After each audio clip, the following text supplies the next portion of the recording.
Hello friends, आज ICT की short class के अंदर हम बात करने वाले हैं क्लाइंट सर्वर आर्किटेक्चर की। और क्लाइंट सर्वर आर्किटेक्चर होता क्या है, चलिए स्टार्ट करते हैं।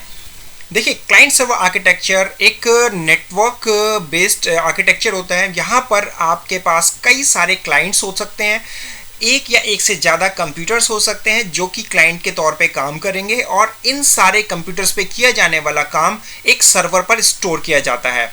एक्चुअली थोड़ा ध्यान से समझते हैं। क्लाइंट सर्वर आर्किटेक्चर, सर्वर एक ऐसा सुपर कंप्यूटर होता है, एक मेन मशीनरी होती है जिस पर बहुत सारी इंफॉर्मेशन को स्टोर किया जाता है और ज़रूरत पड़ने पर उस सर्वर से उन सारी इंफॉर्मेशन को रिट्रीव किया जा सकता है।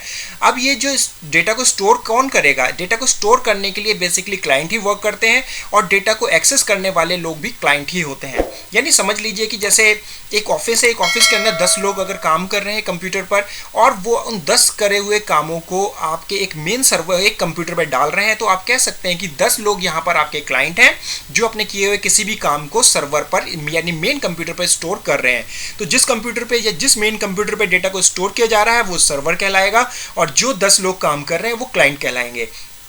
अब क्योंकि इन 10 क्लाइंट ने अपना काम सारा सर्वर पर डाल दिया है, और ज़रूरत पड़ने पर ये अपनी आइडेंटिटी शो कर कर या अपनी आइडेंटिटी के ज़रिए, अपनी आइडेंटिटी नंबर के ज़रिए, यूज़र आईडी, पासवर्ड के ज़रिए ये सर्वर से उसी इन्फॉर्मेशन को रिट्रीव भी कर सकते हैं या किसी दूसरे क्लाइंट के साथ उस इन्फॉर्मेशन को शेयर भी कर सकते हैं। तो सिंपल वर्ड में क्लाइंट सर्वर आर्किटेक्चर नेटवर्क का एक ऐसा आर्किटेक्चर है जहाँ पर कुछ लोग काम करते हैं, वो क्लाइंट कहलाते हैं, और ऐसा प्लेस जहां पर इस किए हुए काम को सेव करके रखा जाता है और ज़रूरत पड़ने पर उसे प्रोवाइड कराया जाता है, वो मेन कंप्यूटर सर्वर कहलाता है। तो चलिए यहाँ पर एक डायग्राम के जरिए मैं आपको समझाता हूँ। देखिए, यहाँ पर आप देख पा रहे हैं कि इंटरनेट बीच में क्लाउड की फॉर्म में आपको दिखाई दे रहा है, और आपके लेफ्ट हैंड साइड पे 2 क्लाइंट रखे हुए हैं। ये 2 क्लाइंट में मान लेते हैं ऊपर वाला क्लाइंट जो है वो आपका वर्क को कंप्लीट करके इंटरनेट के थ्रू सर्वर तक पहुँचाता है, सर्वर उस इन्फॉर्मेशन को स्टोर करके रखता है। चलिए बात करते हैं हम नीचे वाले क्लाइंट की। तो नीचे वाला जो क्लाइंट है वो इन्फॉर्मेशन को रिट्रीव करना चाहता है, वो सर्वर पर इंटरनेट के थ्रू रिक्वेस्ट डालता है, और सर्वर उसकी रिक्वेस्ट को ऑथराइज करके उस डेटा को सेकंड वाले क्लाइंट को प्रोवाइड कर देता है। यानी कि यहाँ पर 2 क्लाइंट का आपस में डायरेक्ट कम्युनिकेशन होने की बजाय क्लाइंट सर्वर के जरिए इंटरनेट को मीडियम रखते हुए यहाँ पर एक कनेक्शन एस्टैब्लिश होता है और आपकी सारी इंफॉर्मेशन शेयर की जा सकती है। जैसे कि अगर मैं बात करूं यहाँ पर, तो एक क्लाइंट एक रिक्वेस्ट कर सकता है कनेक्शन एस्टेब्लिश करने के लिए सर्वर के साथ। अब जैसे कि एक मेल प्रोग्राम की अगर मैं बात करूं, जैसे ईमेल प्रोग्राम की मैं बात करूं, तो यहाँ पर क्लाइंट एक रिक्वेस्ट को फॉर्म करेगा एसएमटीपी प्रोटोकॉल के जरिए। SMTP simple mail transfer protocol होता है, और ये आपकी मेलिंग सर्विसेज को प्रोवाइड करने का सबसे प्राइम प्रोटोकॉल होता है। ठीक है, तो क्या होता है कि जब क्लाइंट एक मेल रिट्रीव करना चाहता है तो वो एसएमटीपी कनेक्शन एस्टैब्लिश करता है मेल सर्वर के साथ, और सर्वर उसकी रिक्वेस्ट को एक्सेप्ट करता है। बट वो एक्सेप्ट करेगा कब? देखिए, एक्सेप्ट करने के लिए उसके पास 2 चीज़ें होनी ज़रूरी है। फर्स्ट, जिस क्लाइंट ने उस मेल को देखने के लिए एक्सेस दिया है, क्या उसका ईमेल आईडी और उसका पासवर्ड जेन्युइन है? अगर जेन्युइन है और ये क्रेडेंशियल मैच कर जाते हैं उसके अकाउंट के साथ, तो मेल सर्वर इन्फॉर्मेशन को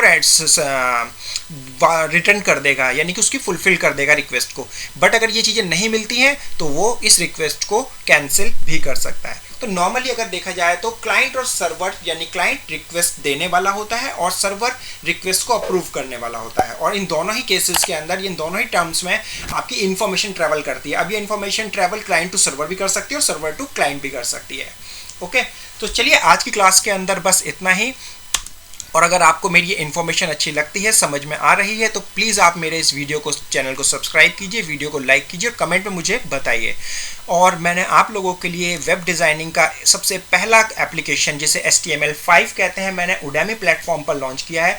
आप एक बार इस प्लेटफॉर्म पर जाकर इस कोर्स को विजिट कीजिए। ये एक बहुत ही नॉमिनल चार्जेस पे आपको प्रोवाइड कराया जा रहा है, और हाँ, इस कोर्स को कंप्लीट करने के बाद आपको एक सर्टिफिकेशन ऑफ कंप्लीशन प्रोवाइड भी किया जाएगा।